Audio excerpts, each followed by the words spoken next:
السلام عليكم ورحمة الله وبركاته. ازيكم عاملين ايه؟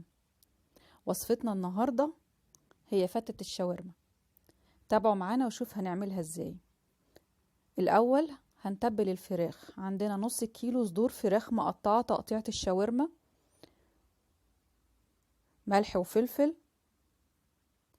دي بهارات شاورما معلقتين كبار، معلقة بهارات لحمة، تلت معالق زبادي كبيرة،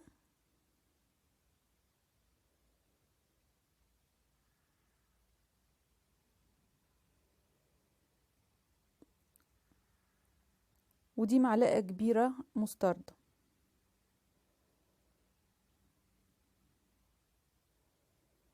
وهنقلب كله على بعضه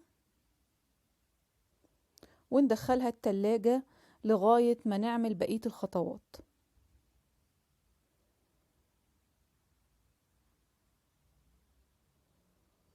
تمام كده. هنا عندنا العيش اللبناني، ده كيس كبير فيه 5 ترغفة، قطعتهم زي ما انتوا شايفين بالمقص عشان اعرف اسيطر عليه اكتر، يعني شايفة ان كده اسهل. وهنشوحهم على النار. دي طاسة فيها زيت، يعني شوية زيت حلوين كده، وهنحط عليهم العيش ونفضل نشوح فيه لغاية ما ياخد لون.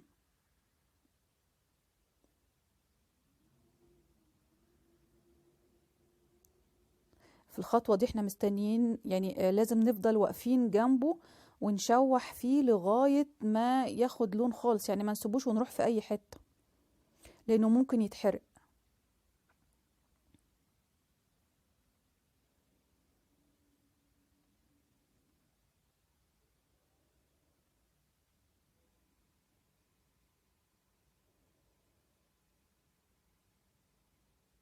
تمام، هو كده اخد اللون وانا فرغته في السيرفيس الكبير ده وسبت شوية على جنب لزوم التقديم.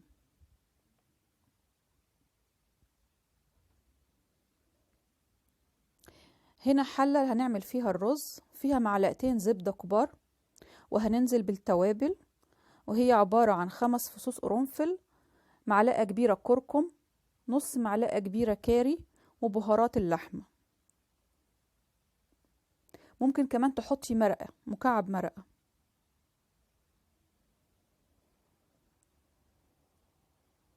الرز هنا عبارة عن كوبايتين رز بسمتي، اللي هو النوع الذهبي ده الغامق. غسلته ونقعته في المية لمدة ساعة وبعدين صفيته في المصفى دي. هنشوحه في الزبدة عشان ياخد من الزبدة ومن التوابل، وبعدين ننزل بالمية أو الشوربة زي ما تحبوا. طبعا المية أو الشوربة لازم تبقى مغلية. أنا هنا عملت لكل كوباية رز كوباية ونص مية.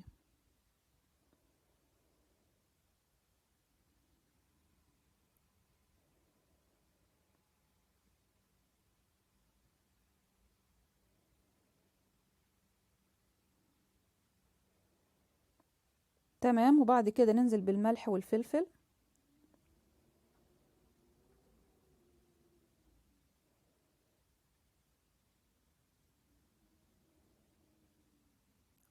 كل كوباية رز لها معلقة ملح.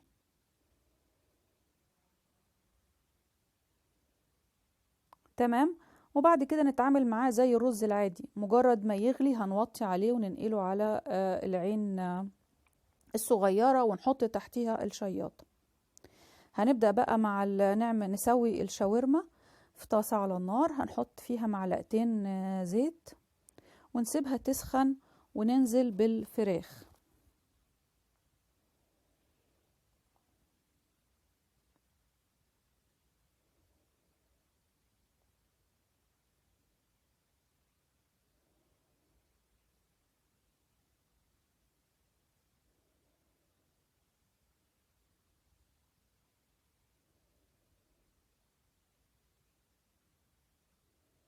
وزي ما قلت قبل كده مش هنتعامل معاها خالص، مجرد بس كده نخليها نتأكد ان هي واصلة للقاع بتاع الطاسة علشان تبقى واصلة لها الحرارة، لكن مش هنقلبها خالص دلوقتي.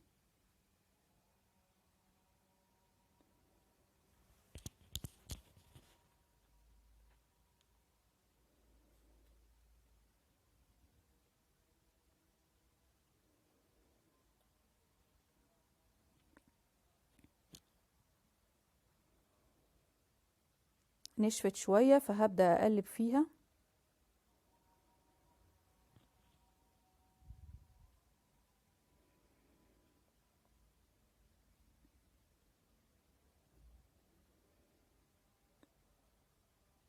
هنا هنحط معلقة زعتر،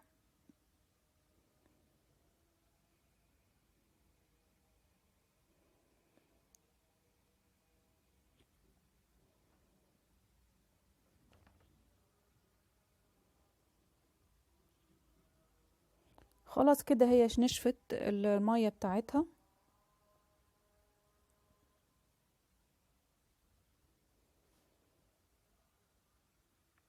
هركنها بقى على جنب كده.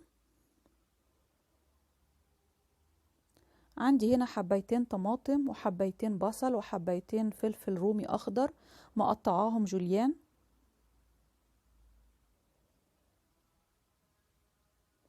ونبدأ نشوح فيها. معلش انا الفيديو عندي قطع، فالمفروض ان احنا هنشوف الشاورما بعد ما استوت، بس للأسف التليفون مهنك مني.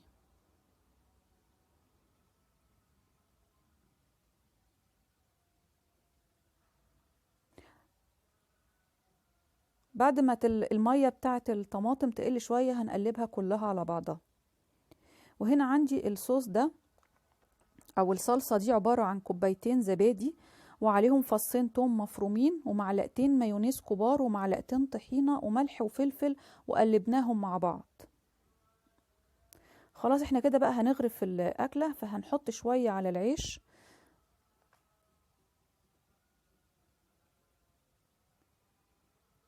وبعدين نغرف الرز،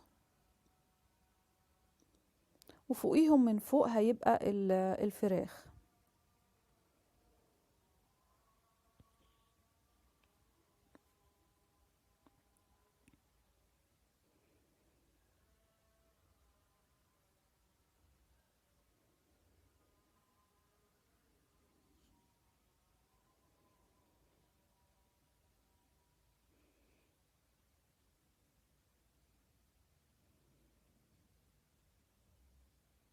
هننزل بالفراخ كلها.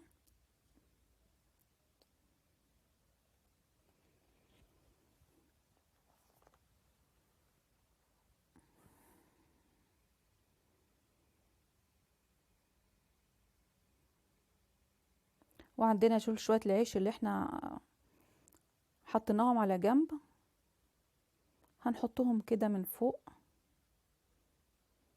نزوق بيهم الطبق.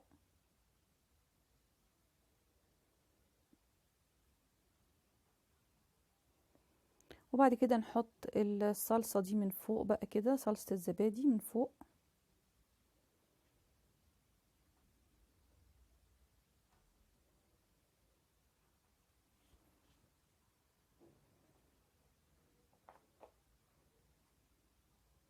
وبس خلاص وصفتنا خلصت. يا رب تعجبكم، وياريت ما تنسوناش من خالص دعائكم، وشكرا على حسن المتابعة.